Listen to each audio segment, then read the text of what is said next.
This is a scam product. You should not be taking a supercharger and installing on your E90, E92 M3 and just expecting it to work perfectly. These manufacturers are selling products that are literally garbage. This is an aftermarket supercharger kit on a manual E90 M3. While I'm not the largest supercharger fan in the world, there's a major issue with the kits these people are selling. And before we get to the negative, I'm gonna tell you guys a positive. The belt drive system, reusing the OEM tensioner, thumbs up. That's the only positive to the supercharger kit pretty much. To charge extra for a tie down bracket because the intake manifold doesn't blow off, garbage. That should be included on every single kit. Other issues I see with every single one of these things is they're telling you that you can buy a supercharger, install it in your car, it's gonna be safe, it's gonna work great, it's gonna make 500 plus horsepower. It doesn't. I will prove this with data logs, and I'll give you guys, anyone out there that wants to data log your car, free data logging software to see if you guys have the exact same issues. These kits come with injectors that are 100% maxed out up top on almost every single one.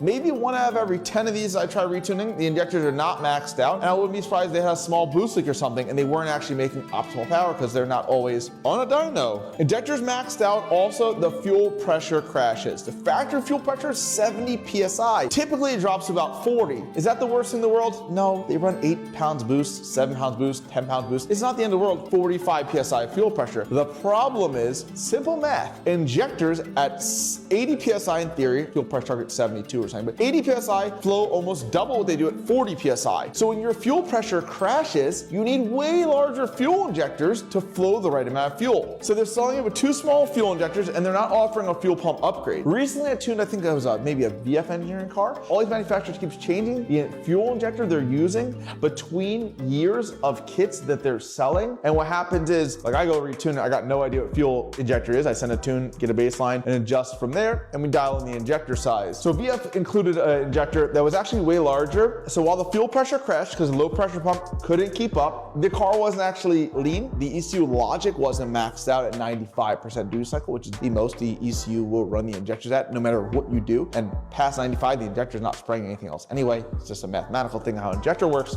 Practically wide open 100% of the engine rotation. So 2 small fuel injectors, no secondary fuel pump that they're offering, 0 data log. Also, E90 M3 tuners. I go on Facebook groups all the time and see people talking about best E90 M3 tuner, the best E90 M3 tuner, the best E90 M3 tuner. It's me, straight up. And there's reasons why. You guys can send this to your quote unquote tuner. You guys just keep putting the fries in the bag. That's all you're doing. You're not tuners. You're not tuning the car. You have no idea what you're doing. You're taking a file that you made or took from somebody and you're just giving it to the next guy, charging him $1,000, $2,000 for a tune. That's garbage. And I say it's garbage because if you're not offering data logging with your E90 tune, you're selling people something that you have nothing to back it up with. Every single one that I tune gets data logging software and instructions how to data log. And like I said, if you guys hit me up, email please, I will give you free data logging software to data log your E90 M3 and you can see if the fuel pressure is messed up. You can see the injectors are maxing out and you can see what happens is when the injectors max out, the ECU is trying to add more fuel. The fuel trims go maxed out in the higher RPM range